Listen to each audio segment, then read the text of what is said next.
if I could implore upon you, I just need you to watch one simple piece of footage. Please, sir. We roll for you. I am the stone that the builder refused. I am the visual, the inspiration that made ladies sing the blues. I'm the spark that makes your idea bright. The same spark that lights the dark so that you can know your left from your right. I am the ballad in your box, the bullet in the gun, the inner glow that lets you know to call your brother son. The story that just begun, the promise of what's to come. And I'ma remain a soldier till the war is won.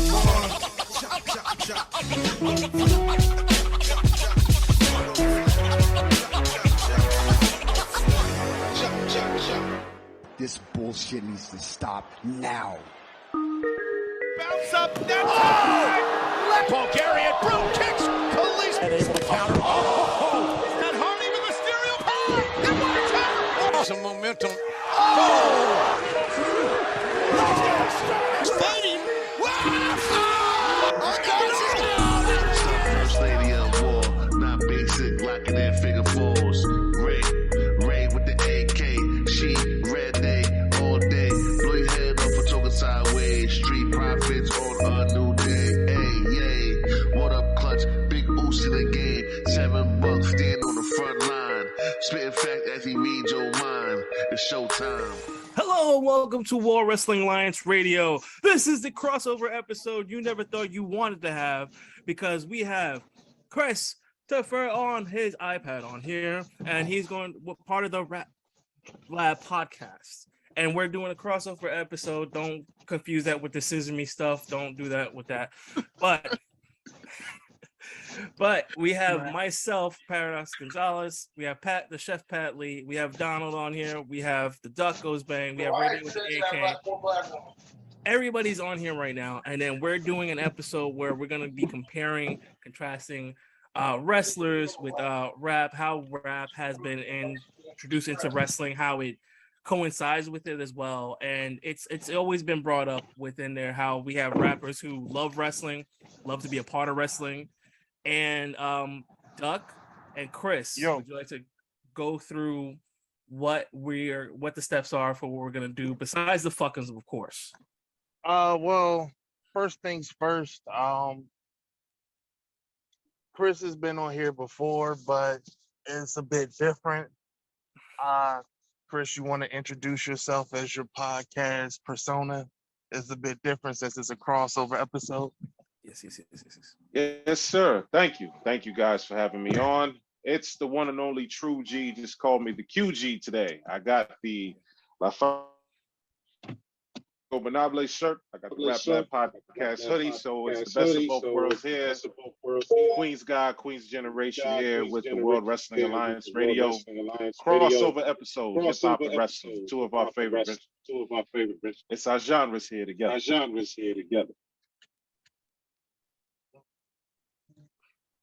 Absolutely. Right now, thank you for your introduction. So right now we're gonna go ahead and start off just with a quick little warm up and talk about our fuckums. I'm gonna go ahead and start it off because it's one is wrestling related, the other one isn't. I guess the non-wrestling related one, I just want to say fuck that one person who said that James Brown was trash. Because now all I just think is the fact that this man was the 60s version of a mumble rapper, and we really let that man get away with it. Somebody said that for real? Somebody basically said that James Brown was a mumble rapper? No, I said that he was a mumble rapper because that's all I can think about now, is that my man literally was out here spitting mumble rapper style type BS's. But that's just me being wild. But this guy really did say that this man was trash and said that if you kept James Brown banned, anybody could have done what James Brown could have done. And I disagree with that, but still fuck that guy. Because I had that thought and now I can't think that this man was nothing more than a mumble rapper in the 60s. But my second one is wrestling related. And I want to say, I don't even know where this fucking even goes. Maybe it goes to Liv Morgan. Maybe it goes to me. Maybe it goes to Creative. I don't know who the fuck it goes to. But y'all know how much I've shitted on Liv Morgan. And for the first time in a long time, I watched her pay-per-view match and I enjoyed it. I was hopeful. I wanted her to win. And she fucking loses. And I'm confused. Like, why did you show these skills now when you're about to lose the fucking belt? Where were those shit your whole reign? It pissed me off. I'm mad. I'm mad because wait till you lose to want to show the fuck off. Get me excited. And now the title is just gone. I thought shit was going up, but no, it didn't. She lost the title. It doesn't change her score at all. I think, what was it, a 21 or whatever the hell she got? Still the same score. I agree with it. But yeah. So that fucking goes to the fact that Liv Morgan actually lost the match and she should have won it. So fuck Liv Morgan. God damn. Jesus Christ. All right. The floor is open for any fuckings. Well, okay, hold on. I gotta get on cam for this one. okay. So that Liv and Ronda match was the worst women's match I've ever seen in my entire life. Complete and utter garbage. I do not understand what was the point of that match. Like Liv looked weak, her usual. Ronda looked like Brock Lesnar, but worse than Brock Lesnar, which I didn't think was possible, but here we are. And that last little, first of all, when she tried to pick up Ronda, and then instead of throwing her through that little part of the table, you throw her back on the ground, baby. She's only maybe 30 to 40 pounds heavier than your ass. Why can you not lift that? What is the risk? And then the way that it went from that to her passing, how the fuck do you pass out from that? She just had your arm. Your neck was, you can still breathe. Your neck was fine. 0 out of 10. That is the worst women's wrestling match in all of wrestling. Whoever choreographed that, you're fired. And if Ronda and Liv participated in that, you're fired. You guys remember who booked that? They had the grid of who. Yeah. I don't know if it was Petey. Was it Petey Williams? It might have been Petey. Because we know what Biss. Because we know what Biss had. The Brawling Brutes and Imperium. Michael Hayes. Michael Hayes had one of the other matches. We know Jamie Noble had a match. It could have been Petey for the women. Well, he needs to be fired. Ass. First of all, that match was like 4 minutes long. And it was just botches. It was just bad. They look, how you 1 minute in, you're already tired. Like, I'm just like disgusted. And now they're talking about we're going to get a heel Liv. Okay, and then this Liv, we've seen heel Liv in the Riot Squad. She was smiling. She was smiling at the end of that chokehold. Okay, what's she gonna do? Be Joker? Okay, bitch, we got like 14 Jokers on WWE. You not original. This is ass. 0 out of 10. I wouldn't watch it again. If I see them on my screen, I'm turning that shit off. Horrible. Now I'm done. I'm gonna go back to eating now. A 10? At best. 0 out of 10. We'll never watch it again. I'm so serious. It was a 2. It was a little excitement there, yo. Bullshit. There was a little bit, yo. So you gonna look me in my eyes and tell me you was excited by that? when it was I wasn't listen. I was a little bit. It was a little like, oh shit. Like I see you live. I see you're actually trying. I listen. I'm not saying I'm a live Morgan fan. Where? She tried a little bit, yo. Am I the only one who feels like this? Nah, bro, you're not. What did she try to do? She tried to pick up Ronda Rousey. She couldn't do it. She tried to hit her with a bat and she couldn't do it.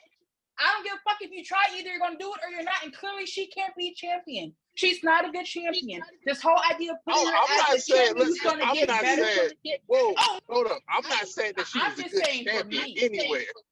Oh no, I'm not saying for me. I'm not saying she's a good champion. I'm just saying out of her run, this was the most exciting I've seen her be. Yeah. That's sad to say, baby. It is. Again, that's why her shit still stays the same as a 21. Can I change my scores to 0? Nah, it's too late. She got her 21, yo. Nah, I'm gonna use take about 14 off. I mean, either way, she gotta go to summer school. My other fuck them is I don't understand why all the other matches are super short as well. Okay, I'm done now.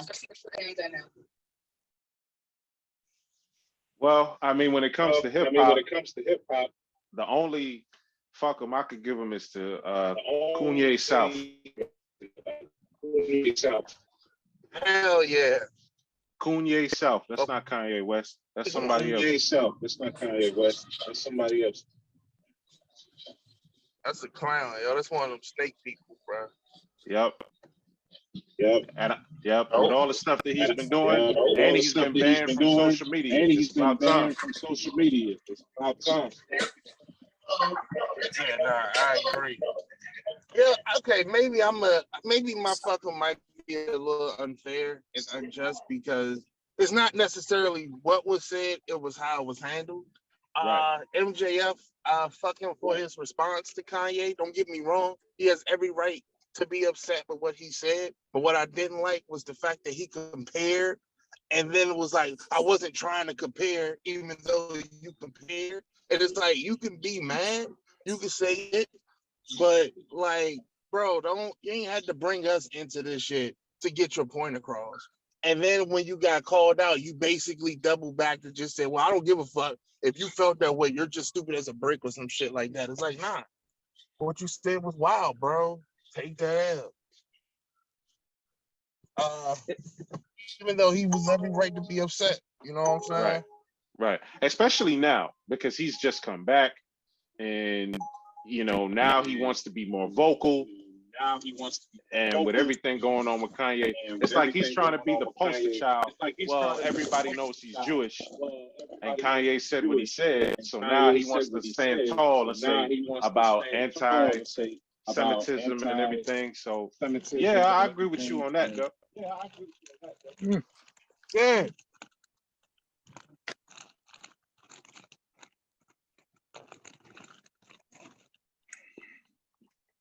Yo, whoever chewed them chips, them shit sound mad good.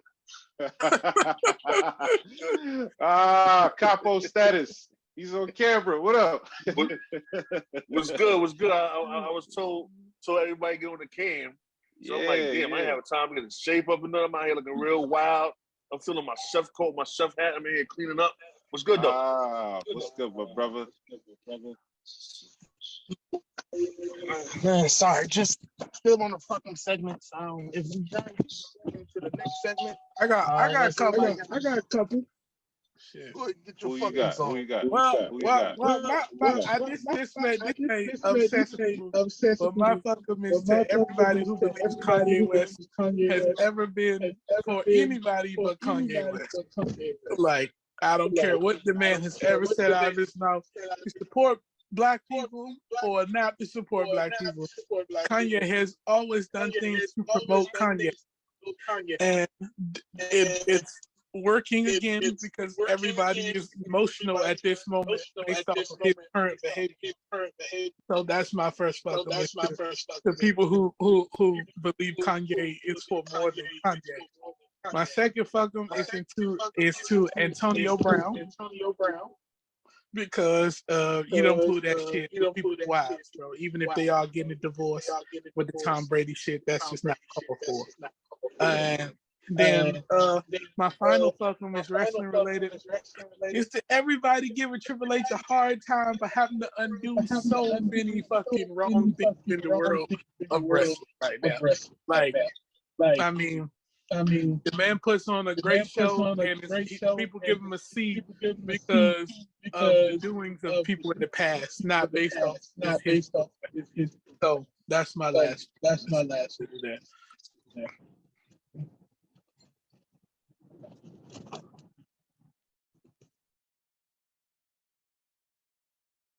Anybody got any more? Yeah. So Surprisingly, I have no focus this week. Y'all touched on everything. I actually got none for once. All right. Yeah, we good. We good. Good. That's what's up. We're gonna move into the next segment, man, which is just a quick brief, since we already on the topic of the pay-per-view. Just a quick go over before we jump into our topic.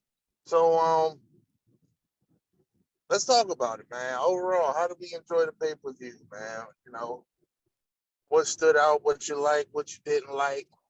You know what I'm saying? Like, just a quick little synopsis, nothing too serious. All right.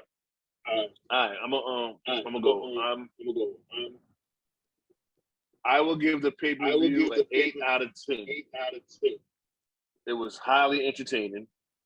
I loved the show. It was great. It had its moments, but I'm not even going to be complain much about it. Like the only match, I think the even though I knew Cross was going to get the win, I think the way it happened was lackluster for his official return or first match on the main roster. I think it would have been a little bit better, but it was good. It just fell flat.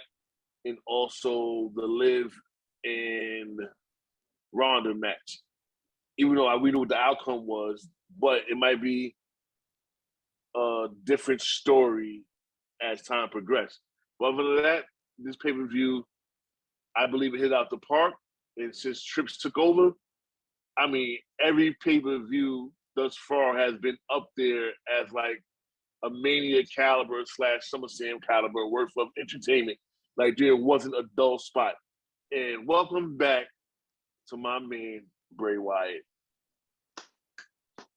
That, and we almost got swerved. Like I almost turned my TV off. Like, oh, no Bray. As soon as I was about to press power, all the lights went out. I'm like, yes, that's the way to intro back. And we got swerved on Monday night. That was a good swerve. But other than that, that's my synopsis. It was a very good pay-per-view. 8 out of 10 for me. All right, I'll go next. Definitely, I give it an 8 out of 10. I finished it up again. I watched it, and I watched it over just to see if I missed anything and to add more details. Each match told a story, which was excellent. You know, it's like a soap opera. You know, every match kind of told its own little story. And I said from the beginning that the match of the night, for me, if you let them do what they're supposed to do, I said Finn Balor and Edge with the I Quit match. And kudos to Michael Cole for call, because he really stood out in that one. Anytime you have such a high drama, high pressure situation, we've seen tons of I Quit matches.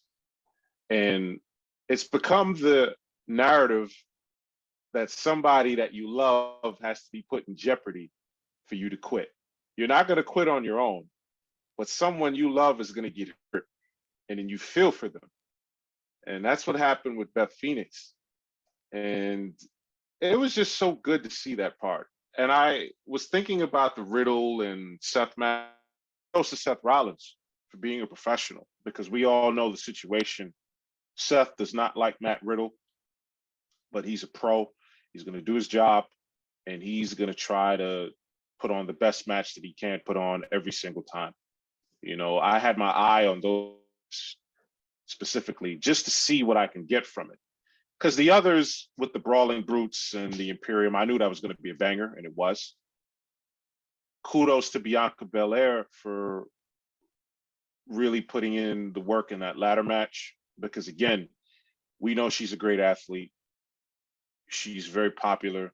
She's an inspiration to all the young women out there. And this was something different for her. And there's rumblings that there's one 4-horsewoman left that she has never faced.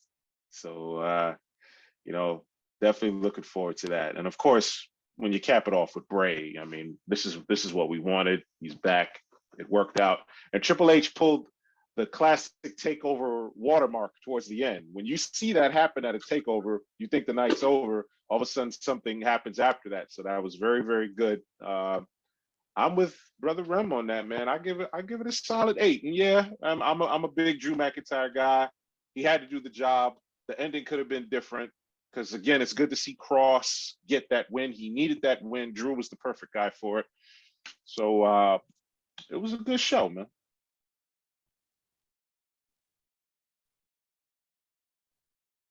I guess I'll go, or Ray can go. It doesn't matter. Go ahead. You can go ahead. I'm still eating. Oh, okay. I can go after you. Okay, I'll give the show a 7 out of 10. Really a 7.5. More so would be more accurate. I think every match was up to my expectations, except for the Seth and Matt Riddle match. I thought it was it wasn't bad, but it wasn't good and it wasn't great. It was just like, I could have seen this on Monday Night Raw for 15 minutes and I would have flipped the channel. But because I think we were waiting for Bray Wyatt, it was more so of let's keep it on just in case Bray does show up. So that's how I felt about that match. Again, I don't think it was necessarily a bad match, but it wasn't great or good. It was just kind of like, okay, it's here. I don't know if that's due to the relationship between the two gentlemen or there's just no in-ring chemistry between the two individuals, period. Like sometimes you could have two of the best wrestlers go at it and it just be like, I could have did without that match. So it could have been one of those cases. Everything else that happened throughout the night was kind of what I expected. I believe, once again, Michael Cole stole the show just with his calling during the Judgment Day match. I love the reaction that the crowd gave Judgment Day at the end of that match. Towards the end of that match, it was like, it was almost okay, we believe now. Like, we don't like you guys are really bad guys, and we really believe it now. So I enjoyed that. But match of the night, I gotta go with the Brawling Brutes and Imperial. That was a fight, man. I loved it from start to finish. That was one of those ones. And then as far as the EST is concerned, I think she did a phenomenal job as usual in ring. I don't think there's ever a concern about her in-ring abilities. I always feel like when it comes to something, it's mic related, with her. But for me, with her, it's kind of if you give Charlotte a pass when it comes to the mic, you have to give her a pass when it comes to the mic as well. So, but she put on a phenomenal match. Liv Morgan and Ronda Rousey did exactly what I thought they were going to do. Absolutely nothing. And, and that's just how that went. So, yeah.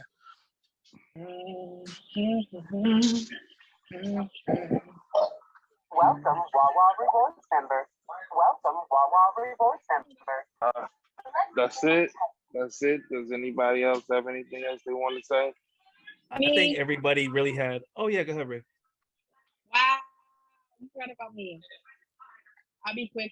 I give this PPV a 4 out of 10. I feel like the matches were rushed from what I've seen. The women matches were very, very lackluster and underwhelming.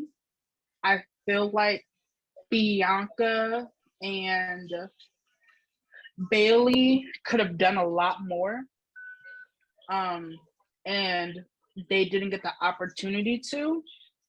I just feel like if you're gonna have Alexa Bliss and Asuka be on the side of Bianca, they should have popped out and fuck her goons too, because I feel like that would have added more to the story. It would have gave something. And I love Bianca like winning, but it's also kind of like, where do we go from now? Like, okay,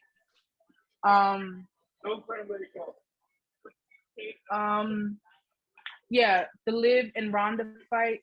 I have no words. I said it in my fucking. But yeah, it's. I'm hoping that it can go up from here. Right now, it's not doing it for me.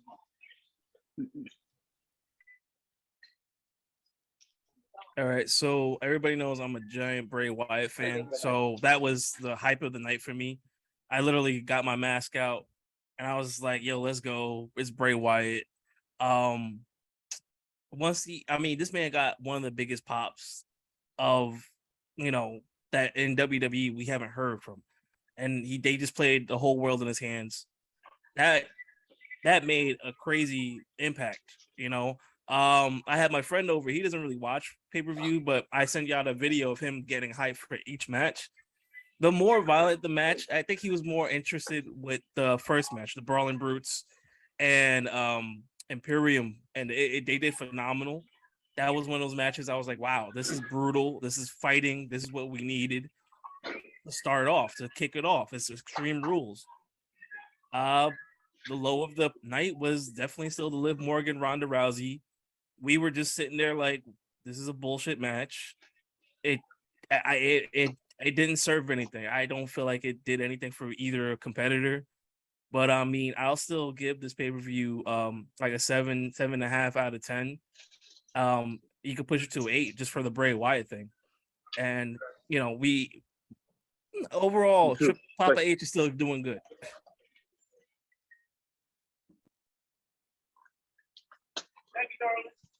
All right. Anybody else got anything more to say? Thank you. Thank you. Appreciate it. Anybody got anything else more they want to say? Thank you. All right. Well, on to the topic at hand. The intersectionality between hip hop and wrestling. Basically, a brief synopsis of it is, or the idea behind it is that one night I was basically just cooling, and I don't know, like a rapper said something, I heard a crazy bar, and it just got me thinking on like a whole thing of like, rap and hip hop is rarely talked about. And I hit Chris up, we talked about it. I came to him with the idea. He was definitely down, and here we are, having this conversation about it.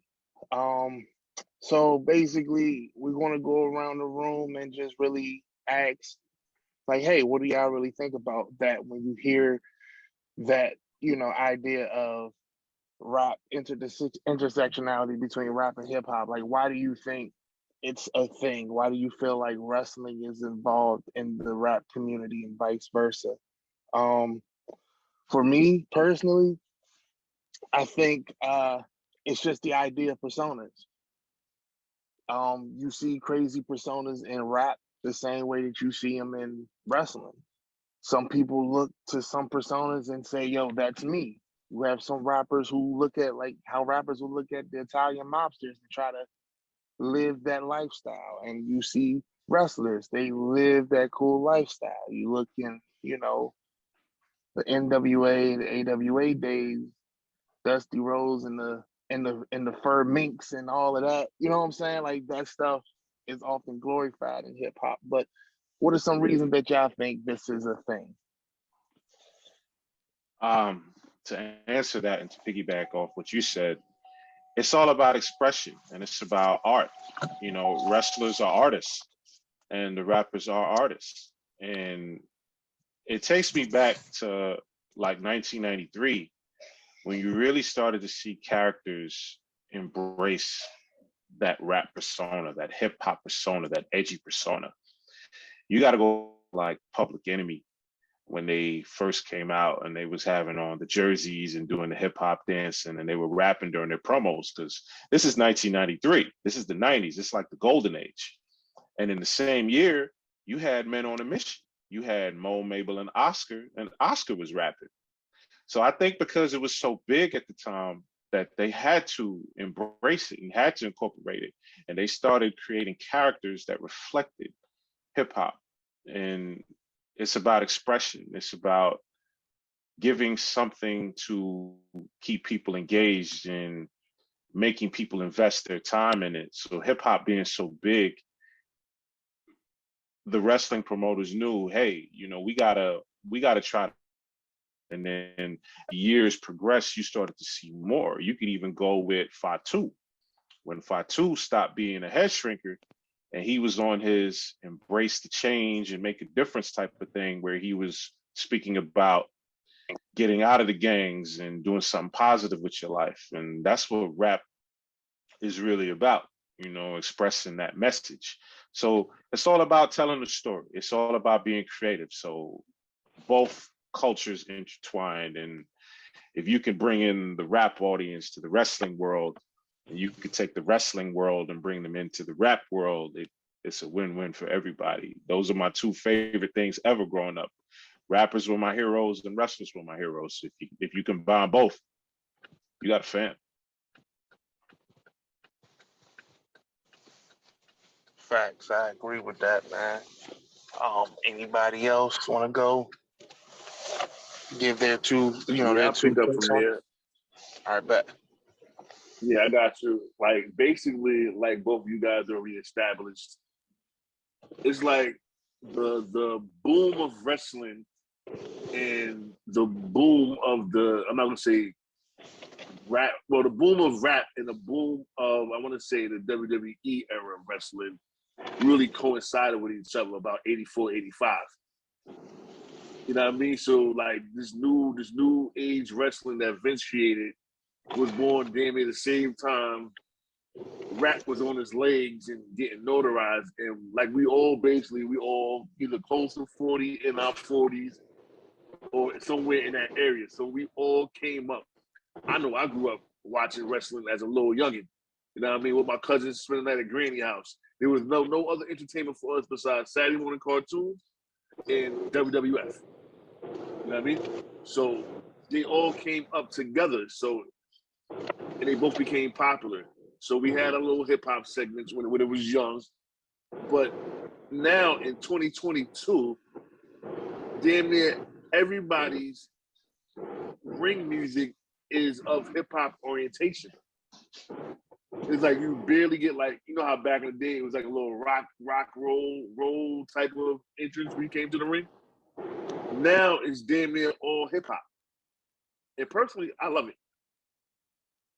I love it personally. And I think it's a good thing. And it's what's best for business. And I think that's what like you guys said, the promoters and the owners, if they see you have this type of audience and a lot of rappers that in our age group from our time have bars. There's so many wrestling bars and rap, so many Vince McMahon references, so many SummerSlam references, all littered in rap. It's like they was like fraternal twins.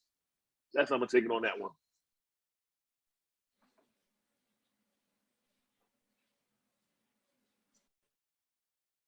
Nice. Anybody else got anything with that? How does rap and wrestling intertwine? Anybody got anything? I mean, you gotta look at what they did. They did an album. Yes, it was more rock than rap. I think it was WWE Aggression. Yes, sir. Yeah, right. The Aggression CD. Yeah. Right. Ron DMC, Ice-T, like Kool Keith, Snoop Dogg. I mean, it was like the coolest CD to have as a kid, because you like if you like rock, they had some rock for you. If you didn't like rap, hey yo, here's some shit you can listen to, and it'd be like, oh, that's dope though. Like I was in between that genre, down in Bed-Stuy. So I was into rock, I was into rap, and it was like the coolest thing to hear from that. I mean, look at Ric Flair, He's in a rap video, for God's sake. What is it? The Ric Flair drip? Like it's That his is, whole thing. yeah. This limousine riding, jet, like, come on. Of course, you're gonna include everything with rap with that. It's the persona, it's the rock star thing. And what did they say? Party like a rock star. Who's partying like a rock star? Guys like Ric Flair, like Evolution, they're partying like rock stars. And of course, a lot of them do love to listen to rap music. Look at Randy Orton. He's a huge fan of rap music and stuff like that. I think it's more intertwined now than it was way back then. Way back then was, like you said, the rock and roll kind of thing. They weren't into rap as much as it was, but thankfully a lot more. Like you have like Keith Lee. Keith Lee has his own thing. Swerve does his own music, so that's amazing. That's great for him. I love that. Most everybody who has, you just hear it in there. Like it's more of the rap, it comes out of there, and it's more of an attitude thing. It has more of a presence than just simply a theme music. It has more of a personification. People want to listen to it now. They want to go on Spotify like, yo, I want to listen to the rest of that. And I'm glad that it's actually happening like that now. Hey, you guys want to hear something funny? You know where NWO got full life from? Sure. Like what would that be? Kevin Nash confirmed it. He said they got it from the West Side Connection. They got it from Ice Cube, Mac 10, and WC. Because Hogan, he heard them say, hey, where'd you guys get full life from? And then Kevin Nash was like, oh, we got that from Mac 10, Ice Cube, and WC. So I was like, wow, you know what I mean? You got that from that. And obviously, we know Conan is a big rap guy. He was cutting some raps, and you remember going to with our Truth, the 3 Live crew. We all know Ron Killings is a rap guy, and also BG James, man, Road Dogg, he's also a rap guy. So it was just great to see all that. I think it kind of goes back to how Ron kind of opened up tonight. Even though he called James Brown a mumble rapper, I thought that was kind of funny. But it's the tagline. It's the taglines, right? So like what James Brown did for music, what a lot of people don't know is like most of your songwriters, like you get paid for your verses and you get paid for the hook, but it's really the tagline in the song that really is what streams the records, or what the industry kind of monikers as the value of the record. So James Brown is probably the greatest tagline writer of all times, and from that moving on, when you get into hip hop and then you get into wrestling, it's essentially cutting a promo, like your bar on one side, you have bars that coincide with a story of struggle or a story of triumph, right? And then if you flip over to the other side, it's a story of how I'm going to win and how you're going to lose, and then there's always that signature within each rapper's song or each wrestler's promo, and that's usually their tagline. So like I think when you look at it from those two perspectives, like it's kind of hard for the music not to go like hand in hand with one another, because essentially they do like the same things. Like just in different format. So that would be like what I would say with it.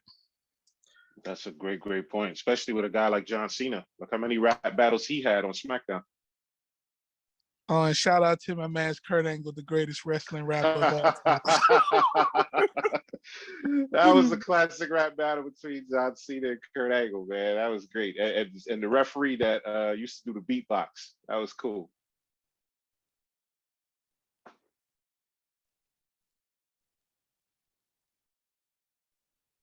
Trying to unmute. All right. What do you guys feel like how John Cena has his persona as it first came out? Dr. Duckgoesbang, his album that actually did come out did actually pretty well. I'm gonna Obviously. tell you. Good. I'm gonna tell you like this, bro. I'm from Harlem, New York, right? I've been back and forth between Boston and all that. Let me tell you something. John Cena, that's him. I'm around a lot of white boys who love hip hop, and that's what they do. They go places, they freestyle. You wouldn't believe it till you see it. When I first came out here, I'm like, get the fuck out of here. Like, you shitting me? But I'm like, nah, they love the culture. They be trying to school you. Like, I'm like, yo, bro, y'all wild right now. Don't tell you about the 3 stripes. I know about the 3 stripes, son. What you talking about? But they be on it like the historians. So that Cena, that was him at 20-something years old. Like, that was him. I miss that Cena. Word. I mean, like just a quick comeback. I mean, he did the WrestleMania thing with Bray Wyatt. That was a little. I needed just a return to form, just one good time.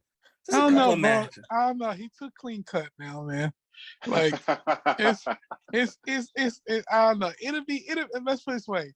The kid in me will probably like jump up out of my seat. Right. You know how they had that, like the funniest thing was they had that meme, right?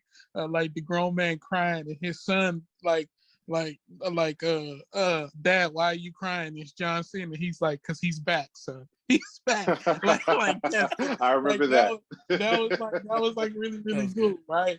But I don't know, man. Like, I don't know. I'm kind of eras kind of guy, bro. Like leave certain things in certain eras and let it because then you can appreciate it more, right? Like the evolution of his character can kind of like coincide with the evolution of like Jay-Z. Like the stuff we got on Reasonable Doubt, we not getting no more. And although some people might like be like, nah, bring back that old flow. We need that Reasonable Doubt flow. It's like Jay's in a clean cut era of his life, you know. So it's the marble floors and him hitting us with bars about cap tables, and like that went over like a lot of people's heads. But it's like when you really listen to it, it's like, yo, this nigga really getting some money, like, cause that's the type that's real grown man talk right there at that moment. So like it's the same thing with Cena. Cena's past that phase of having to kind of be that guy. Now he's the guy that comes to the ring and says, I've done it all. All I need is a 1, 2, 3. You know, like, you know, so facts. He's done it before. So yeah. Right. Wow. So that was a good comparison. I'm not even gonna lie. Jay-Z got me want to buy a humidor, and I don't even smoke cigars. You know, like I He's mean, a but cultural that's, icon. Just to say I got it. Mm-hmm. You know what's interesting with John? Go ahead. What I'm saying is that was an accident.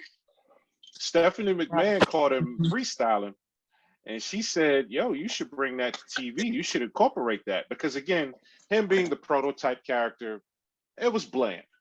Mm-hmm. You saw the walking bland, Jesus. You saw no. I'm not character in real life. You saw the potential, and you're like, okay, who are you? What is it about you? You know, and once he brought that in, and he embraced it all the way to the point where he had to go to Hot 97, he had to go to 106 in Park, he had to go to these hip hop places and really embrace that, and that's exactly who he is. When he showed and proved, like, this is exactly who I am. This is not fake. This is something that I love. The man was in the Double XL magazine rating classic albums and really breaking them down. So the Chronic, Doggy Style, Illmatic, all of that. So this was exactly what he needed to do. And I agree with all of you guys. It was a moment we could look back at it and appreciate now. He's grown. It goes from the button-ups to the suit and tie, like Jay-Z always said. So it was a beautiful thing to experience. You could look back at it. And the album went gold. The album sold 500,000 copies. Right. So I'm looking that up right now, and it literally was that saved his career. Yeah. Because when he got the call up with the prototype gimmick, it was ruthless aggression. And it was like, all right, what else though, bro? Like, you gotta come he up. Was the only one out of that class that wasn't even protected too, which is always the story for me with that. Like, Brock was protected, you know, like he was as the next big thing, you know, that was his That was his thing. You threw Randy Orton and Batista in Evolution, and then here's John Cena just here. Like, and that's probably the greatest, one of the, if not the greatest, one of the greatest OVW classes of like all times. Of when you just look at the greatness that came from that. So he was the one that wasn't given anything, and he's the one that ended up being the biggest out of all of them. So yeah, of course, yeah. But it's similar to like Max Caster, because he did come out freestyler. Max Caster does the same thing now, but there's definitely a difference. I can see that it's still not PG what Max Caster does, and he does get in trouble a lot with his shit. But I do see there's definitely a difference. I see Max Caster can still have a great career. There's still a ceiling there because you're gonna still have that comparison with John Cena, of course, with the rapping game, of course. But I'm glad he does have Anthony Bowens to still jump off of at any time that helps him to, like, he's like his hype man. John Cena didn't really have a hype man; he just had henchmen.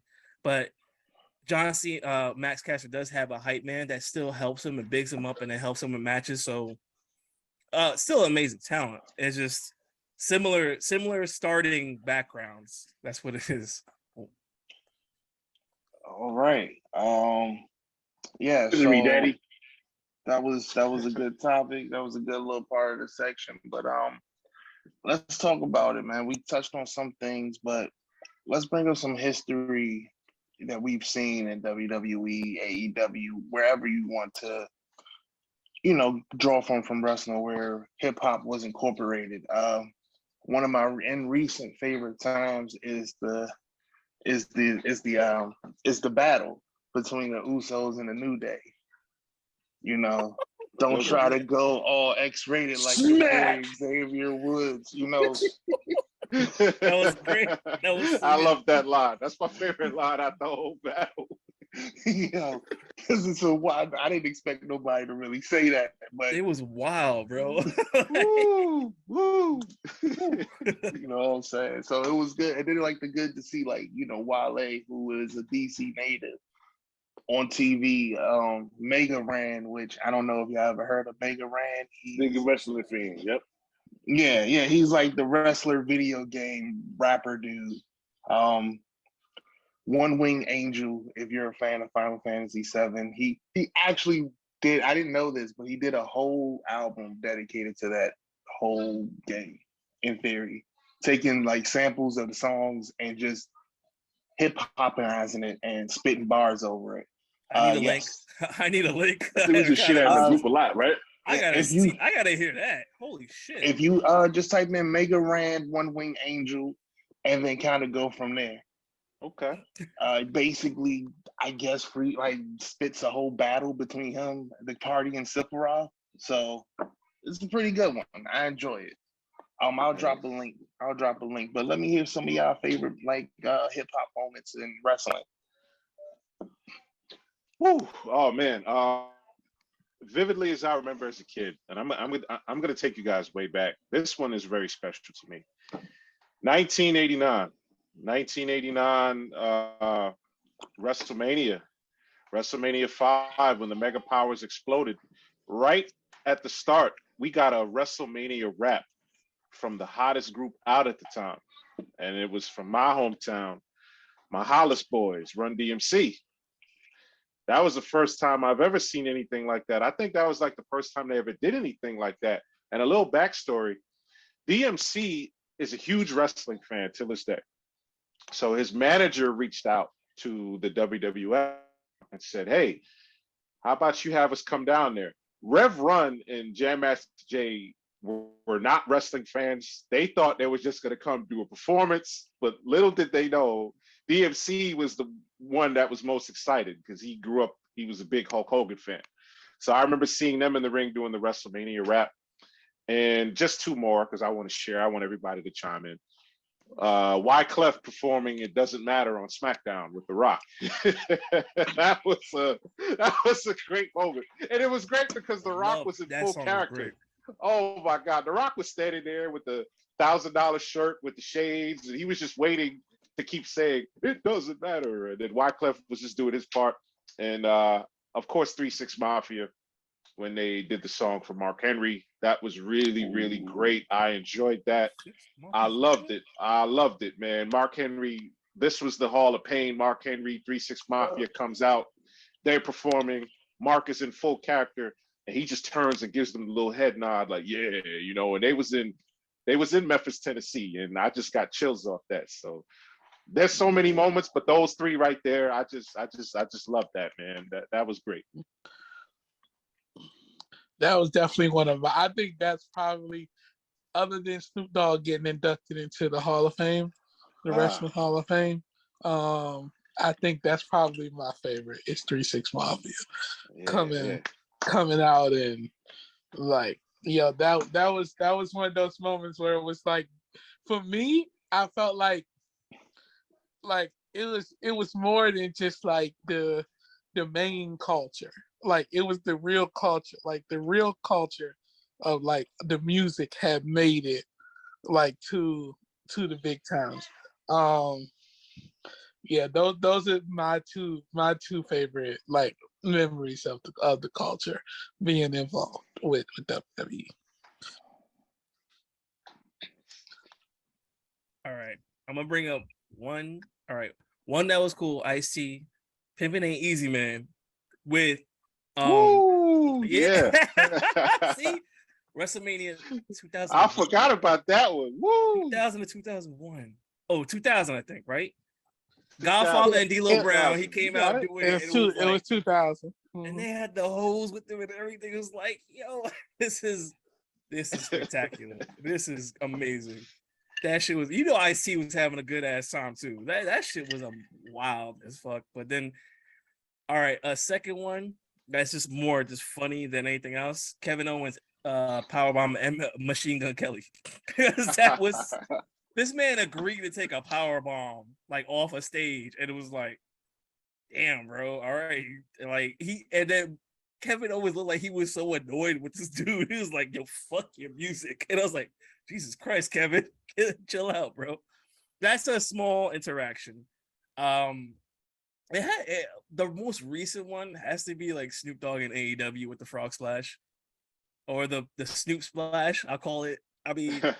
He tried his best. Yeah, like he tried his best. It's all right. It's cool, man. It was entertaining. It was like, yo, as everybody keeps saying, Snoop is living his life right now.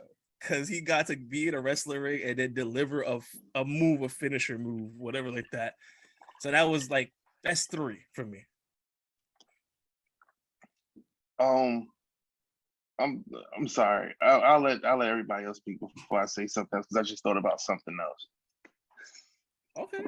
Who didn't? And I don't want to. It's between Donald and Rem, and I don't want to take nobody's thing away, just in case if they do. Nah, I went already. Go ahead, Rem. Oh, I'm gonna go with something recent because I didn't really know that boy could spit. Like, you know, I'm thinking it was like a gimmick, but that boy Top Dollar could flow. So when how do we forget Hit Row came back, when Hit Row came back and they had their little mini concert for no reason on SmackDown, I'm like, yeah, that's what's up. And the crowd was like, what the fuck is going on? But someone's feeling it, but the shit was it was live because that boy can spit. And every week he drops like a little freestyle. Every week he has like a little freestyle, a vignette, or something on social media. Where like right now, I think he has one out where he's rapping in the jacuzzi.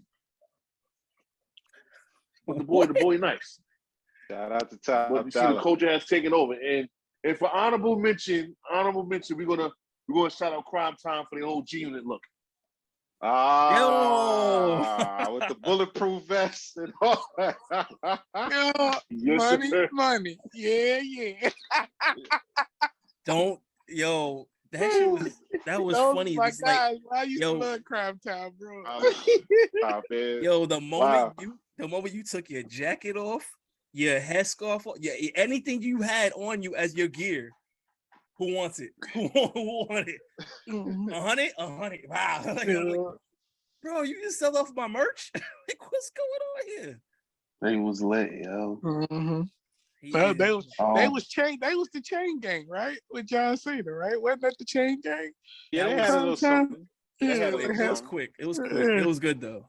Let me just Wait, add this in. hold Let me on. just add this in. My Good. fault. Because Alfred, shout out to Candyman, shout out Rev, shout out to Harker. Candyman would kill me if I don't mention No Limit in WCW. You guys remember that? That's a fact. That did happen. Right. That did happen. That did happen. That was a That big feels thing. like a weird fever dream now. Hold on. Oh man, you know why? Because I'm gonna tell y'all something. Are you guys familiar with Big Swole from No Limit? Yeah. That's Master P's cousin. Oh, word? I don't think I remember that one. Yeah, that's P's cousin. So he always wanted to be a wrestler. Big Swole, he always wanted to be a wrestler. So Master P, No Limit being the hottest at the time, he's like, yo, I got a cousin. He loved wrestling. He want to wrestle. How about And Eric Bischoff made it happen. They brought in the whole crew, and it just took off from there. They was beefing with the West Texas Rednecks. I Hate Rap and Hootie Who was out at the time. It was just it was a crazy moment for WCW. Which one of them was it Ray or Conan part of it?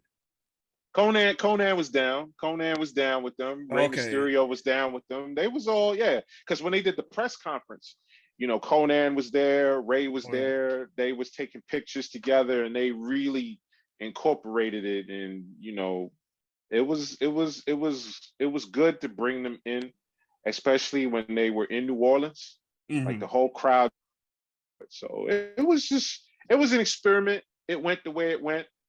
All those guys were involved. P, Silk, C Murder, everybody was involved in the product.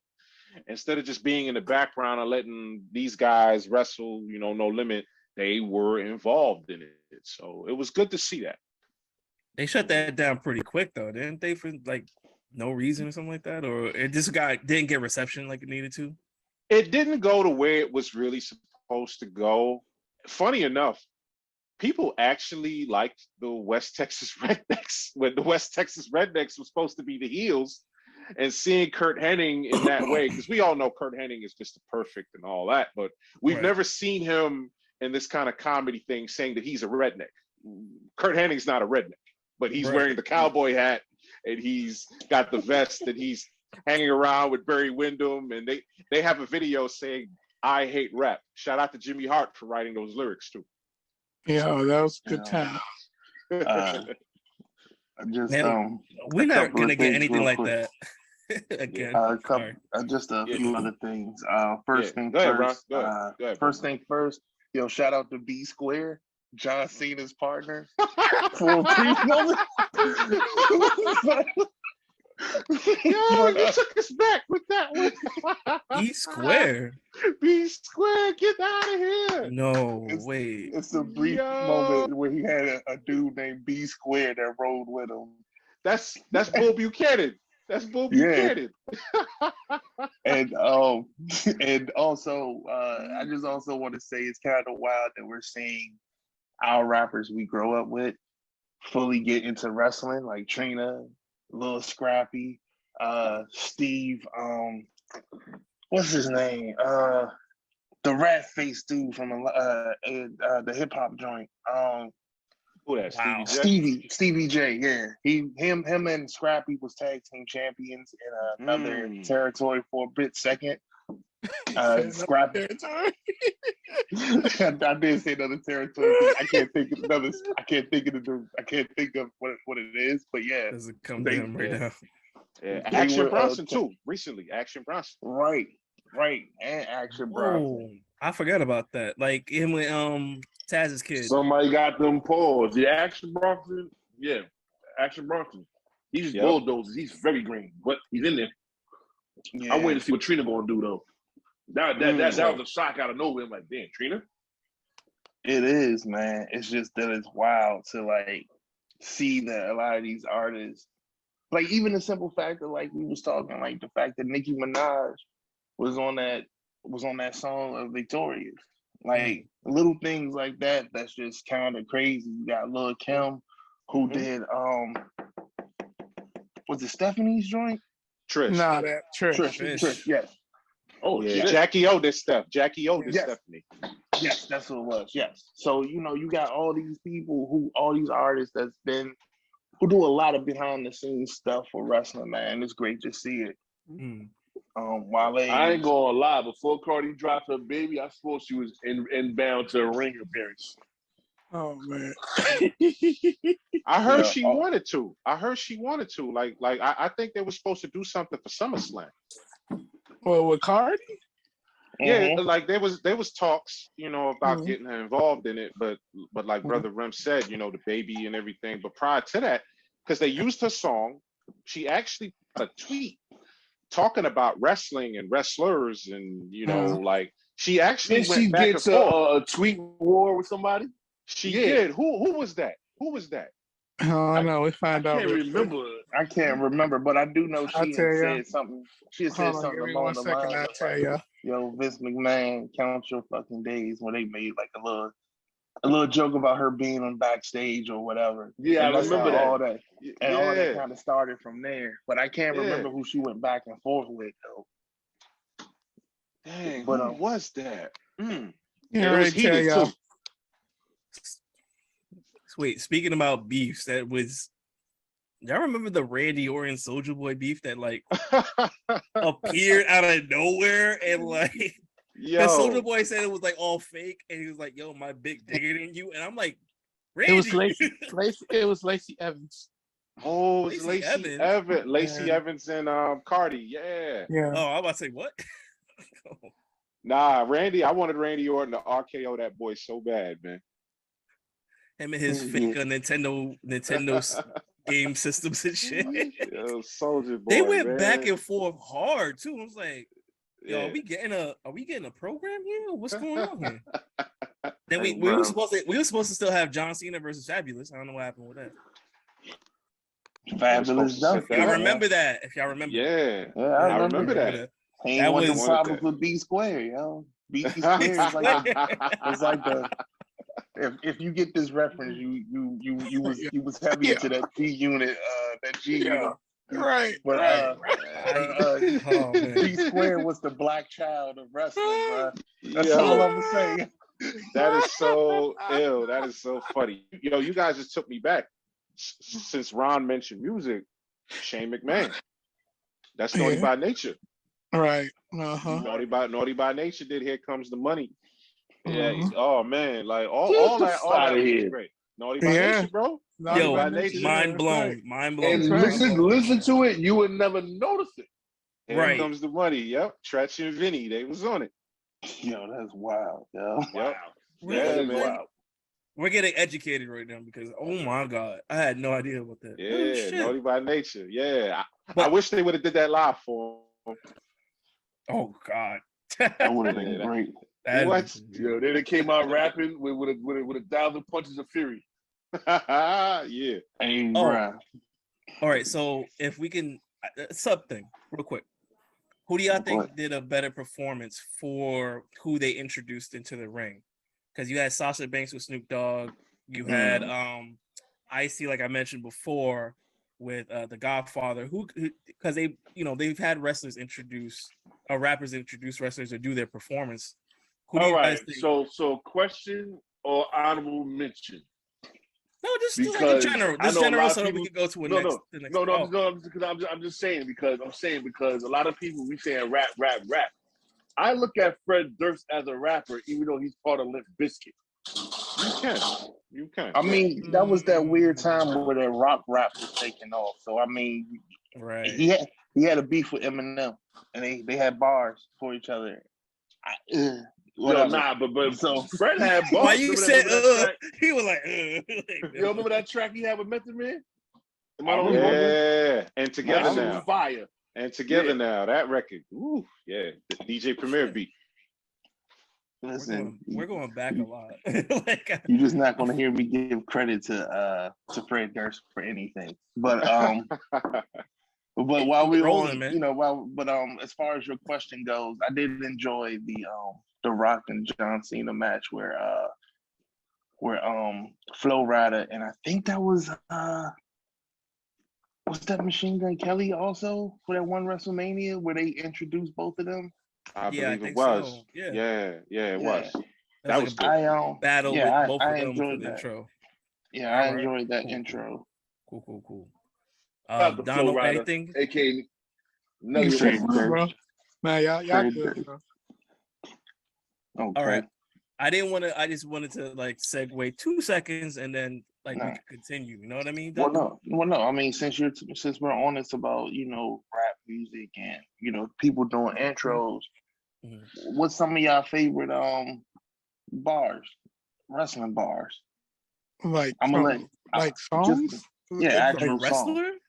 No, actual songs. So well, go ahead, Chris. You can start it off. I got you. I gotta go. I have a few. Of course, I got Nas, Freak Beats, Slam It Like Iron Sheik.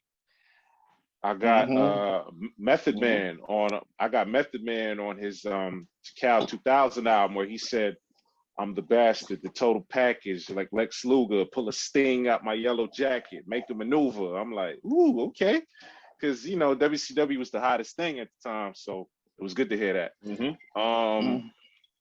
I'm not gonna take up too much time. I definitely want to give y'all one more, like RZA when he said and channel through solar panels, blast off like Roman candles, rap vandals, stomp your ass like Wahoo McDaniel. And then I'll end it with Jizza when he said, "I slayed MCs back in the Rec Room era. My style broke mother backs like Ken Patera." I like those lines. I got one from Wale. When Bret Hart meets Bret Favre, a sharpshooter well exceeding any figure four. You see my figure more or less, stick some more. Another one that I came across when I was doing some research was Jadakiss from from pay-per-view.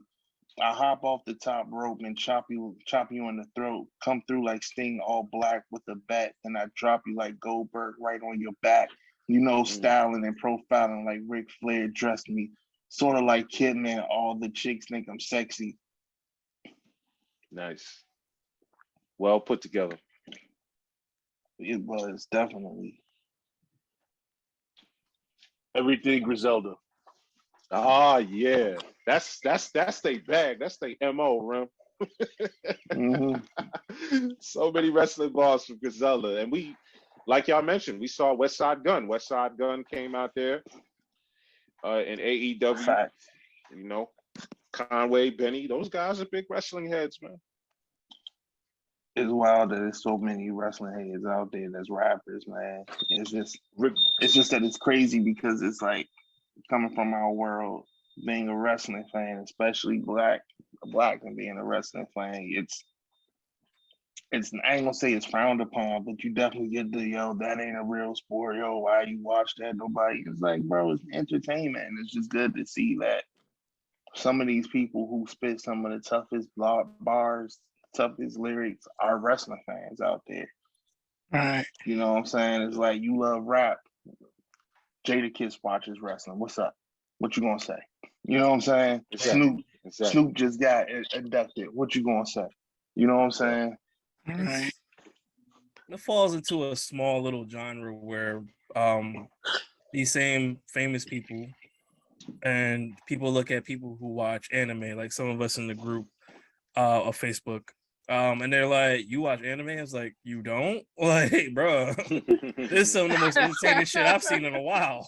Right. This shit is wild, bro. You gotta check this shit out. You motherfucking chopping demons up. What you doing? Anime is like on a whole another level. Right, but but it's similar. Like people like you used to look at it and like, all right, demonize it. You was a nerd, or you still watching that, and it's like, but your favorite person, your favorite rapper, your favorite celebrity probably loves this shit, and I bet you would turn a corner and just be like, oh shit, really? So you do that face like, see that? Yeah, with rap, with wrestling. I've always liked it, but I was a nerd, so it's just a cool one. That's all. But that's okay, man. Were we wrapping this up already, or were we doing a Nah, comparison? it's I mean, we still got more. It's just that I was just waiting to see other people's.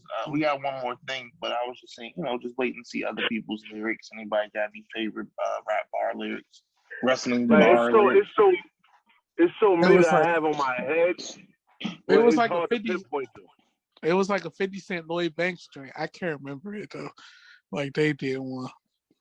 Was it the line where Banks was like, "I put your bitch in the Boston Crab"? Is that the bar? Yeah, yeah. Only Banks would say something like that. It was like, I think the song was like "Bad News" or something like that. That was the name of the song. Yeah, or whatever. yeah, It's like yeah. 50 Cent. Yeah. I'm not a wrestler, but I'll put your bitch in the Boston Crab. Like that's I remember that one. Yeah, I Bro, remember. It was Lloyd Banks. I know the song now. It's on Bad News, but yeah, it was 50 Cent song. I remember that. Raise his hand. Rim. I haven't heard everything that you. I haven't heard all your stuff, but have you ever used wrestling? Oh, have you ever used wrestling terms? No, you know what? And I don't know why I haven't. But no, I haven't. But I haven't wrote in the last six or 7 years anyway. Except when I made. Actually, I did when I did the intro for us for the podcast. Well, that's true. Yes, he does have the intro for the podcast. Chris, you've heard the intro before. He has 2 intros, so I'll send those out to you too, like to sample them and stuff like that, because it was just great to hear them. And I was like, I haven't included them a lot more because like we've been going like 2 hours and more, so it's like. Rim, apologies to you, of course, with that because you want to hear those Dipset bars. You want to hear the Goody Goo Rim, the Goody Goos. Right, but I mean, he's done. So you know what? My favorite is Rim's.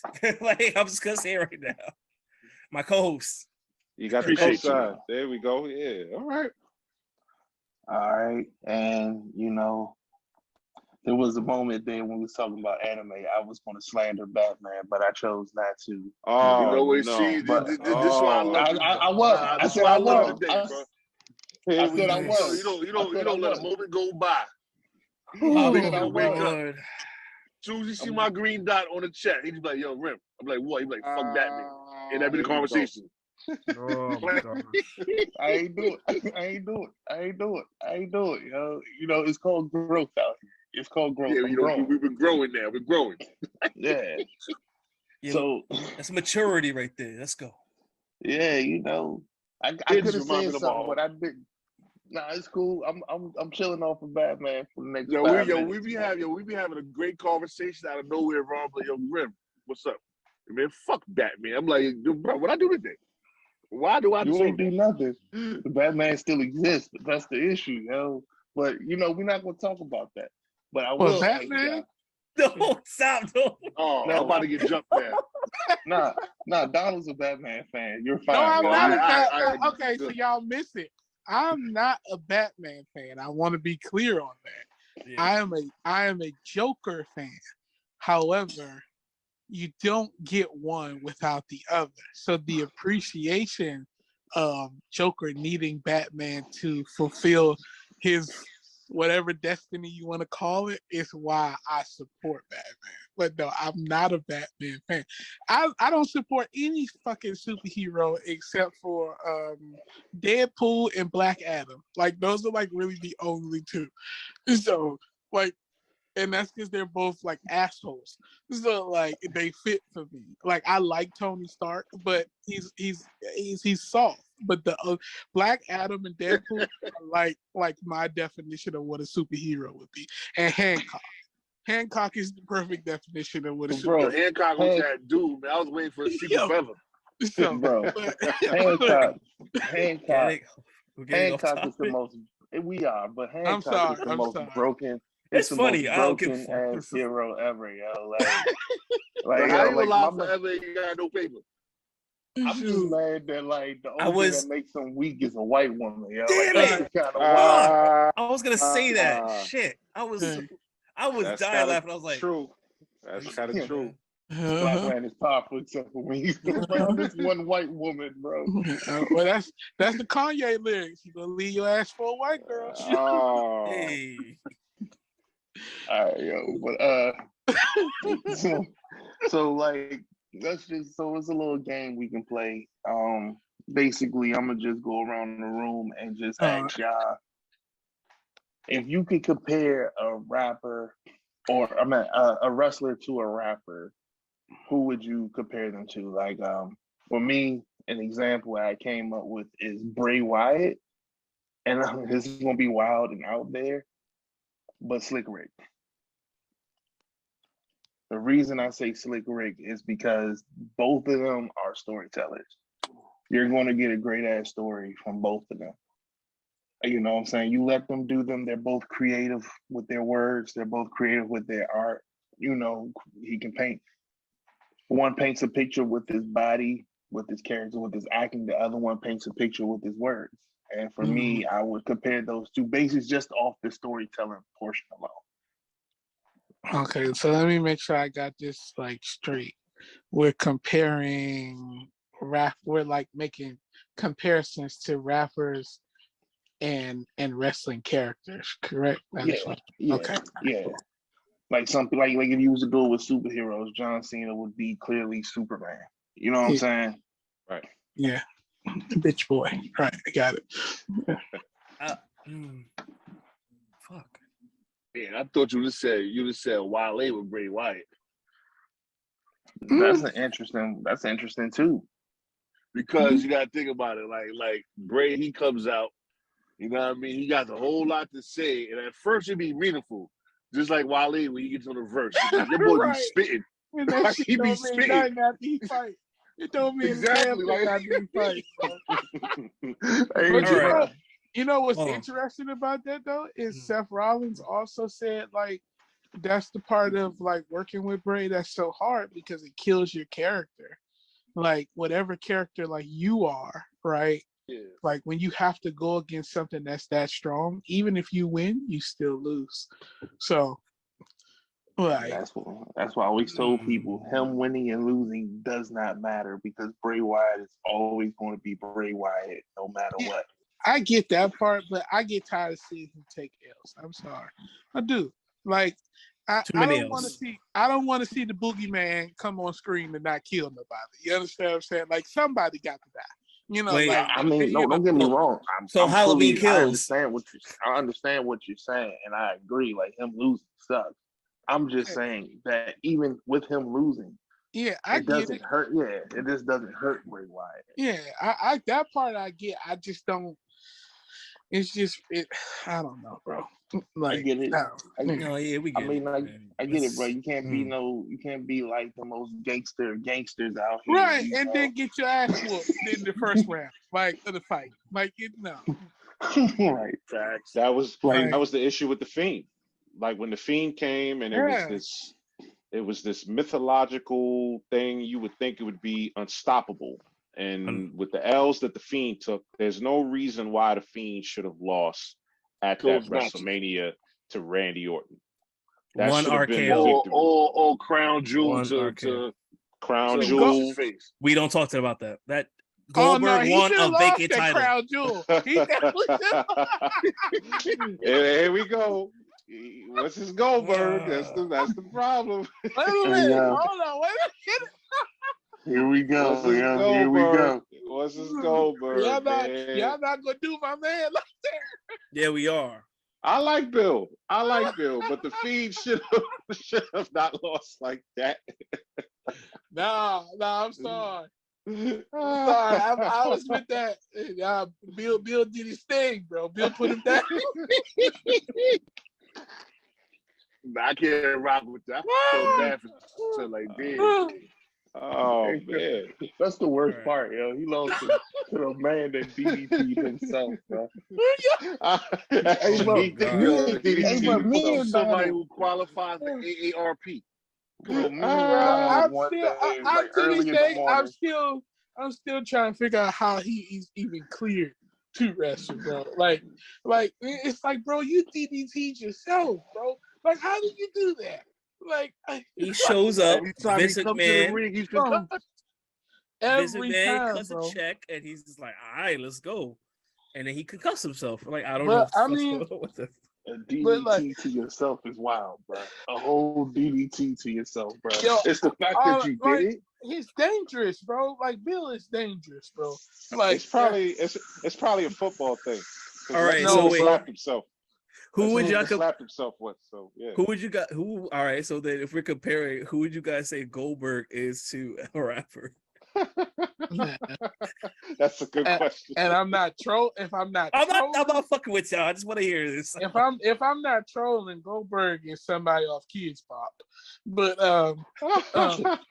Cheddar Bob, and he wasn't even a rapper. Cheddar Bob. right. Cheddar Bob. Cheddar Bob. If I'm not trolling, but if I'm trolling, he's the greatest rapper of all time. So Goldberg is Stan Goldberg. Spit. Stan Spit. Ah. Shoot. I actually made a list, but I guess since we're all doing one, unless if it's cool with y'all, like, cause I have a, go ahead, do your thing. I got a Yeah. few. I got a few. I'm gonna, and then you guys could, ask about it. Yeah. I said Jay-Z is the Undertaker. Okay, I want to know about that one. Break that All one right, down. I say that because you see how Jay-Z was able to transcend different decades. Like he was able to, you got this. So from the element right, of consistency. Right. Like you see how gotcha. the Undertaker was able to change with the times. Right. So was Jay-Z. Okay. Yeah, I'm with that. I agree with that. Man. Yeah. I said Bret Hart is Rakim. Fair. That's an interesting one too. Yeah. Yeah. I had actually thought of a weird thing, like, because Bret Hart knows how to tell a story in the ring. Mm-hmm. Nas, because he knows how to tell a story in his rap, like how he knows how to engage you, even if some of it might be not as catchy as everything else, flashy. Okay. That's pretty good. But then he still delivers, and you're like, no, that was good though. That shit was good. I would say Sean would be Eminem. Like I think, like, because you look at the comparisons, and like, even though Sean now is he saved Christian now, but you look at how they both started off, they were wild and crazy, right? Like wild and crazy. They both lyrically, Eminem was wild and crazy, and then Sean as a wrestler was wild and crazy, and then like this time around they're kind of like more like mellowed out, like still great, but like mellowed out, like, all right, I don't have to be like a complete asshole for people to love me type. So all right. I actually went older for Sean. I went with Big Daddy Kane. okay, I could see that too. But I would say that's more Diesel. No, yeah, for sure. Eminem, that's a good comparison. I went with Kane because Kane was always looking like, how could I be different? Okay, Rakim, he get up on stage and rap, he don't dance. I'ma dance. KRS, he can rap, but he don't dress. Right. I'ma dress. You know what I'm saying? So, Kane had the flashy, he had the nice clothes, he was dancing. Sean, he come out there, he dancing, he got the music and everything. So he's different from Bret. That's why I put Bret, Rakim. Right. Rakim and Kane had their little comp. Sean and Bret had their comp. I got somebody for Stone Cold. Okay, I'm listening to this one. This is a good one. Word. I got somebody for Steve Austin. Y'all gonna like this one. Is it DMX? Nah, not X. I got Snoop. I gotta say 50. Okay. Okay. I want to get an explanation. I'd say 50 because can I take a guess? I just want to take a guess. The reason why I think you said 50 Cent is because both of them, when it comes to that talking, they talk that talk. They both tough as nails. One being paralyzed, one being like walking, wrestling, knees fucked up. 50 Cent got shot 9 times. He went when he first came out. He went at everybody and everybody could get it. Just like Stone Cold is like, yo, these hands are ready to eat for everybody, as we seen the 2-man power trip. There you go. My I'm favorite thinking along those. favorite wrestling segment of all times, by the way. But go ahead, continue. So I think on those lines is why you went with Stone Cold. Correct, sir. Yes, you got it. That's On the the why. nail. Okay, I can get with that though. I can. I got one. Mm. How about Meek Mill and Montez Ford? They both highly energetic and they some fly ass motherfuckers. Okay. Hey, nah, yo. I can get with But that. when, so then who's the Drake? Who's the Drake? Because Meek Mill lost to Drake, bro. That's a good question. Who is Drake? Drake would be main event Jey Uso. Oh, man. Salty 2 belts? Yeah. Salty 2 belts. Yeah. I mean, think Wow. about it. Think about it, right? Every time Drake lose a girl, what he do? He unfollow her on IG.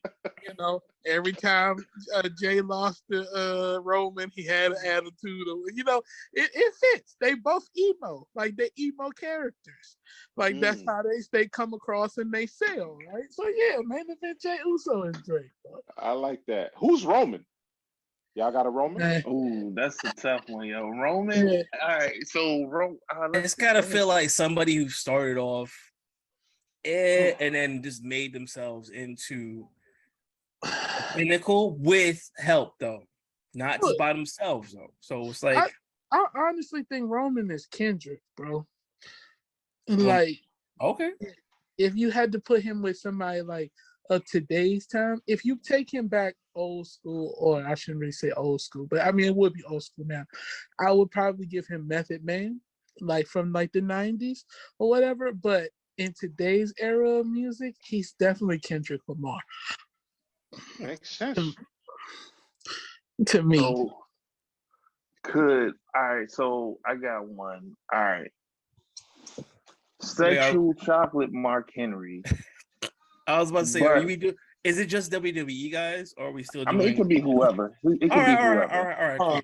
Mark Henry. Mark Henry. Sexual Chocolate you got, Mark Ron? Henry, but Rick Ross when he was fat. only because and specific. I mean, I'm not being funny. No, I know. It caught me off guard. Rick Ross is still fat though. It works. It works. I see it. I see it. I mean, but like before he lost he lost weight. Yeah, he's still big, but like when he was big, like when he was big Ross. Oh, yeah, big Ross. Like both of them was out here partying, getting the girls, but they made big dudes be able to look fly. Like, don't get me wrong, I could have went the Biggie comparison, but yeah, because Biggie did it with his shirt on. Like what I'm saying, right? Like, yo, my man, Ross don't care. He'll get naked. Right. He'll be like, bro, put your clothes on, bro. Wasn't he the one who was like he pairs and stuff? Nah, titties is out. Y'all gonna look at these titties. Y'all gonna look at my rolls. I'm in a Maybach. That's called confidence, bro. That's called confidence. Fuck it. I mean, because let's go. When DJ Khaled have his shirt open, it ain't about the shirt being open. It's just, bro, like sometimes, bro, you ain't got to have your shirt off all the time. You know what I'm saying? Like, and that go for skinny people too. It's not like, because I'm a big dude. I'm just saying, like, it's just one of the things where it's like, all right, you take your shirt off, you sexy, like in the moment in the thing, we get it, right? And then put your damn clothes back on. Like, like every time I see you, you shouldn't be naked, bro. Like that's the point that I'm making. And Ross was always naked. And it was like, bro, like, why do they not make bro, sure? you're not lying about that. You're not lying about that. This is crazy. Your man lose weight, now he got all his clothes on. Yeah, but before he was naked, and so it makes you think that they have clothes in his size. But was he really? That's how he had to walk around in his clothes because he didn't fit. Like one of the two. You know who I had a hard one to figure out, and maybe y'all can help me with this. I tried to come up with somebody for Randy Orton. Lil Wayne. Yeah, absolutely. Lil Wayne. Oh, yeah. Lil Wayne. Yeah. Lil Wayne for Randy Orton. And I'll tell you why. Because Troublemaker and all that shit, and then he became his own thing. I got one for Dolph Ziggler as well. But the reason why I say Lil Wayne thing. Yeah, the reason why I say Lil Wayne for Randy is because like Wayne, Wayne been out since like 99, 98, maybe a little before then. Randy, since 2002. But Randy is at a point now where, just like Wayne had a moment in the era where he was fired. Randy had that same era as well. But Wayne also took a back seat, like Randy took a back seat. But whenever you need them to be on and whenever they need to deliver, they're always going to deliver and have you in a moment. And that's why I said Lil Wayne. And they the face of what you see. Like that apex like kind of look of what people are looking for in like a wrestler, like that body type, that like athleticism in the ring, that ability to talk on the mic. Like the guys who really get the opportunities and shots outside of the Shield are guys that look like Randy in some form or fashion. So yeah, I can agree with that. With the Wayne. And in a certain sense too, I would say, because Lil Wayne did actually try to, even if he changed himself up. Remember, he did a rock album too. Yeah. It wasn't bad to me. I was like, yo, he actually extended himself to something different. And then the rock album was good. That's what I'm saying. Like, and then Randy extends himself out to a different persona or a different style. Yeah, it fits, and it clicks. So it's I get it. The Lil Wayne comparison is dead on. I'm with that. I agree as with far that. as far as Dolph, this rapper honestly can be put with a lot of other people. Nah, for real. Like, it's not even Vanilla Ice, for real. That's my man. I'm fucking around. That's my man. B Square's Vanilla Ice. Vanilla Ice is Zack Ryder. That's Vanilla Ice.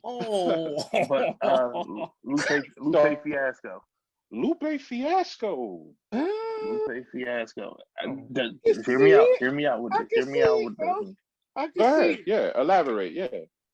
We both know that when it comes to putting on matches, Dolph Ziggler can give you what you need. You need a 3-star, cool. You need a 5-star, cool. You need a 1 and done, cool. And he gonna do it. He gonna sell his ass off. Lupe Fiasco, and I mean, also it's safe to say that Dolph had a moment where he should have been the guy. Same with Lupe Fiasco. Lupe Fiasco is one of those dudes who puts out good albums, great albums. Me and Chris talked about one before. We talked about The Cool. We talk about Lupe Fiasco on and off, you know what I'm saying, for every now and then. But he makes good timeless music the same way What's His Face got good classics under his belt. But they both could have been the man if they wanted to. For real, if they wanted to, they could have been the man. For real. And I feel like for that reason right there, at least for me, is why I'll give him Lupe Fiasco, because like if he wanted to and he could have, I would say if he wanted to, he could have been the man. He could have been the top guy. You know what I'm saying? Dolph definitely. I agree. Listen, I see what you said. That's some good. That's a good one right there. Like that's one of the sleeper ones that when you actually look at it, you like, that make perfect sense. And then like just recently, Lupe wild out with him and Royce 259 was deep. Just gave the man like 10 minutes of diss tracks. So it's like, and I would say CM Punk is the game, bro. No, who? Hey, bro.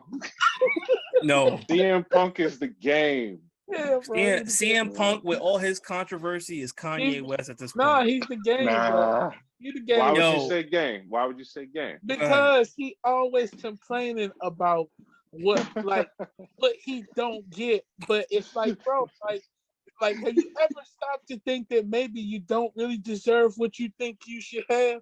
Like, or like you talk yourself out of situations where you could have had. Like CM Punk is that guy. Like, and he does it in the way of where it makes everybody else around him feel like they're uncomfortable, right? Like he doesn't like them, and then you go and talk to him, and it's like, oh, no, I respect this guy, and it's like, yo, so who's the liar? Is it the character or is it Phil? Like, which one of y'all is the one lying? Like, we need to know. He's the game, bro. Like CM Punk is the game, bro. I can see it. I'm saying with Kanye West only because of every time this motherfucker opens his mouth, it's some dumb shit that he wants to cause controversy, and then it's like, why? I would say Vince McMahon is more Kanye West than like if you really want to go down that road. Okay, I like that. I like that. Like, Vince McMahon is Kanye West. Vince would be Kanye West. Like, if we can keep it 100, Vince got Kanye West written all over him. Oh no, So- I see it at this point now. I'm not gonna even bring it up. Not with that shit. Mm-mm. I mean, y'all mentioned DMX earlier. Yes. What about John Moxley? What is DMX? I can see that. There you go. I look There at you something go. like that. So I had somebody who said Eddie Kingston was going to say Eddie Kingston. He was going to like he was going to join in the podcast, but for whatever reason it wouldn't work. But yeah, like I believe for the rappers, he was saying Eddie Kingston, and I'm like, all right. And in my mind, I'm thinking like, was he saying it for DMX? I mean, I don't know. Because if you look at Eddie Kingston and John Moxley, it's like John is like up here. I can see John. I can see John as like, but then part of me can see John as Coolio. So it's like you got like Coolio. So yeah, like when he's in that like that other character, like when he's okay. So like when he's like the serious person, like he's like DMX. But when he's just like being like a technical wrestler, but like goofy with it, he's Coolio to me. Like he ain't goofy no more. Dude stomps dudes and bleeds everywhere. I mean, but that would be the DMX. Okay, so I'll put it this way: the difference between Dean Ambrose and John Moxley. Okay, put that. Oh, okay, yeah. So I got you right now. The John- difference between them, one was sober and one's not sober. Right, exactly. Yeah. So DMX Coolio. Like, wow. Yes, I mean, I if can you want to think definitely about see the DMX comparisons. I can also, and then like, so who? That's the question I got for everybody. Who's Seth then? Fuck. He's such a wild card, honestly. Andre 3000. Yeah, Andre comes to mind. And You know what? And then you can put you can put Andre 3000 there. You can put Ludacris. You can put Ludacris there, and you could put J. Cole. Like just based off of the characters that we've seen him play. Beast Slayer is definitely J. Cole to me, right? The guy who betrayed his brothers with the shield, that's Ludacris. And then like his overall character, like the guy who's like a puppeteer, puppet master, Andre 3000. Absolutely. Seth has gone through so many changes in his character. He has so many layers, so many nicknames. So you need an artist. Andre fits. I think Andre is a really, really good one. Andre's a good one. Yeah, because Andre's like went from like how he was rapping like just with Outkast, and I wanted to ask a different question after this. As with him it's just the way that he rapped before, then now he rapped afterwards, and now he's doing whatever he's done. His growth was crazy. Like Andre's growth, and I think that also played a part in the group breaking up themselves because his growth was crazy. And that he got some of that Badu, and that third eye was open. That boy was somebody different. You know what I mean? That Key and Peele sketch is like kind of. I think it had to do with his fucking Erykah Badu. That's what I think it had to do. That nigga got open. That nigga had so much more to talk about after that. Like his mind was open now. Yeah, schooled him, man. Like how we want to put it, but he changed and creatively he got better else. Creatively, exactly. Or maybe he just had the freedom to really be like what he wanted to be on a record in comparisons. Like like I can speak for this, right? What was that album? His half of the Love Box, Love Below, or the Speaker Box, Love Below. Yeah, his half was fire. It was so creative. Wow. But it was so different. I thought Big Boy sound was fire too, though. Big Boy has some. It was knocking Big Boy. I'm just talking about Andre. I get what you at that time, it was so different for us to hear such. I think you have to. I think in a group though, and I can speak on this because of doing joint records with people. Where it's your responsibility to the record is different, right? And you have to be consistent in your role to those records versus when it's just you, it's like, oh, I can do what the fuck I want to do, like within who I am, right? Because you still have a core like audience or whatever, right? So I always thought he was that guy that we heard, right? But it was like now you putting him on records with Jay-Z, it's like, oh, I really get to show people that I belong here, you know. And then so people look at more that like, brings you back to that award show where you said, listen, they're gonna stop shitting on Southern rappers. We here. Yeah, we making a statement. He said that at the Source Awards. Yep. So you want to get the question off? Oh yeah. If you want to get the question, Chris, you said. No, you said you wanted to ask the question. Oh, my bad. I thought he did. No. Go ahead, Rob. As a tag team, what do you feel? Because there's been dual rappers that's come out. Who can you compare them to tag team wrestlers? New Day. I don't know. I don't. That's a tough one. I mean, if you could think of one, it's fine. If not, you know, we could just go on to the next time. Got one for you. Okay. Mobb Deep, the Hardy Boys. Okay. Yeah, I was gonna say that one. I was gonna say that one, and I was gonna say the Dudley Boys would be what the Beastie Boys. Like that's who they would be. Because and just to further explain why, because you know with Mobb Deep, you know we know Prodigy always got the praise for the lyricism and being the better rapper. Jeff always got the credit for being the better performer, the more flashy. Matt is more of the architect, matchmaker, and Havoc is the producer. So you know I put Havoc with Matt, put Jeff with P. And Edge and Christian are the clips. Like, okay, that's not a bad one. So that's kind of like a backslap to Christian, man. I mean, so who's Christian? Who's A? I mean, but now you got to dictate who was who now, and it's like, because okay, so like essentially, like Christian would be I'm trying to think of Christian would be Malice. Is no Malice. Yeah, Malice. Christian is definitely Malice, but but like I feel like out of the two, like so when I watch Edge and Christian wrestle, I always feel like Christian has the better character. Okay, like he's always involved in the better storyline. He's always like the way he cuts his promos are better. I just don't understand, like, but you cannot erase the fact that the fans gonna love who they love, you know? And so, and that's not to say that Edge doesn't deliver or doesn't bring it, but out of the two, Christian brings it more, but Edge is the one who is always gonna be, like, when you look at the two of them, he's gonna be the one that gets the praise out of those two. But so Edge is Pusha T.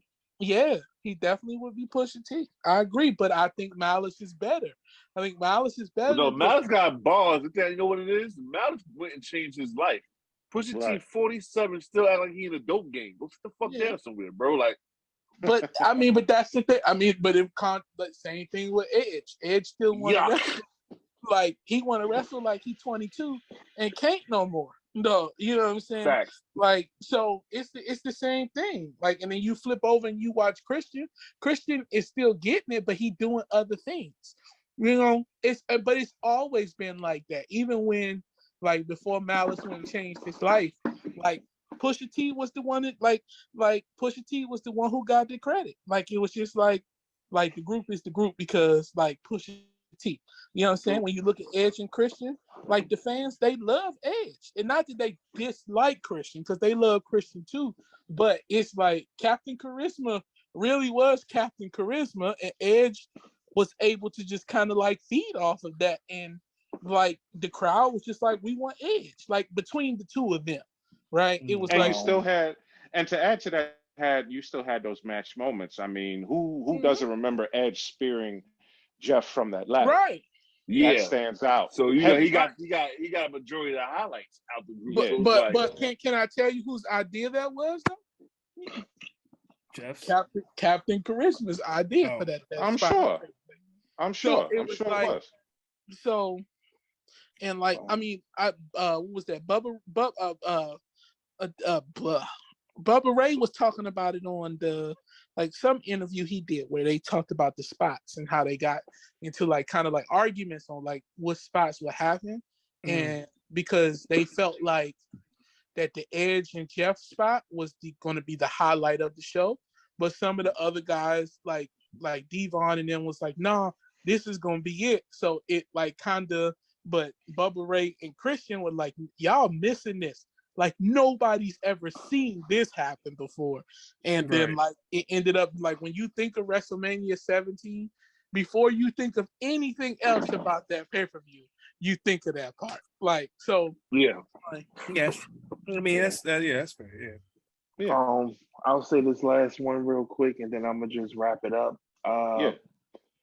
Basically Snoop Dogg, Dr. Dre, Harlem Heat. And Harlem Heat, okay. Harlem Heat. Okay. That's a good one. That's a good one. That's a good one. We coming for you, nigga. All right. Did we do The Rock at all? Nope. No, we didn't. Just quick though, because we gotta wrap this up. The Rock is Cameron. Let's keep it moving. Yeah. That's I would say LL, man. I'm not gonna do that to The Rock. I agree with him. LL Cool J is The Rock, baby. LL Cool J is The Rock, baby. Lady love The Rock. Yeah. I would go with LL. I don't see the camera. I like that one. I like that. Play the camera. I can see the LL. I don't see the camera. Cameron is Doink the Clown, man. Cameron is Doink the Clown, bro. Cameron is Doink. He's Doink. Wow. Cameron is Doink, man. I'm right. just messing with Cam, bro. All right. So this has been an amazing segment between me, Chris, Rim, Duck, and Donald. Wow, that just sounded weird. Say it the other way around. Donald Duck. Right. Wow. Okay. War Wrestling Alliance Radio combining with Periodic Paragraphs, Rap Lab Podcast. Wow. And this is what we do. And if you guys love us, tune into us we're doing the releases every Friday. I don't know when you release your podcast. Thursdays. We're on every Thursday. You can catch the podcast, Rap Lab. All right. And then before we exit, we always want to make sure if you guys have any entrepreneurships, any kind of businesses that you guys have, please shout them out here so that we can Make sure you stream my album. It's still out, doing well, doing good numbers. I'm close to 25K on streams. Plain OD. Make sure y'all get their streams in. Should have Hold You Down on the radio. There you go. Not just in DC, but in Let's go. and Kansas City, and in a couple other places real soon. So be on the lookout for that as well. All right. Yes, sir. Chris, anything you want to throw in today real quick?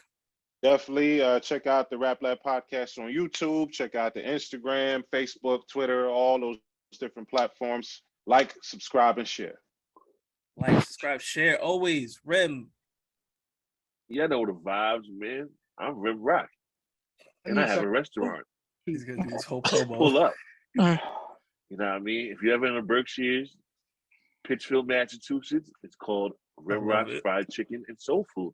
You can find me on Facebook at Rim Rock's Fried Chicken and Soul Food. You also can find me on Instagram at Rim Rock's Fried Chicken. You can find me on all social media platforms at Rim Rock's Fried Chicken. Or do yourself even better. Just Google Rim Rock's Fried Chicken. You'll find me. It's right there. It's the first thing you pop up. It's the first. Exactly. We have fried chicken. We have ribs. We have empanadas. We have baked mac and cheese. We have collard greens. We have rim juice. Rim juice. Bro, stop making me hungry, bro. God, right. Duck, do you have anything to add before we cut off? Candles coming soon. Nice. That's all I need some of them. Candles coming soon. Y'all hear more about it soon. Just did first fall candles. So Nice. yeah, Nice. I would get my order in. Facts. yeah, for sure. There man. we go, Hell man. yeah, hell yeah. But, It's always about promoting each other. Make sure that everybody's knowledge about this, because I want to have fun with you guys. I want to talk about wrestling. I want to talk about rapping. I want to talk about everybody else. But you know what? Promote each other every time we have a chance. All right. It's That makes been sense. War Wrestling Alliance Radio.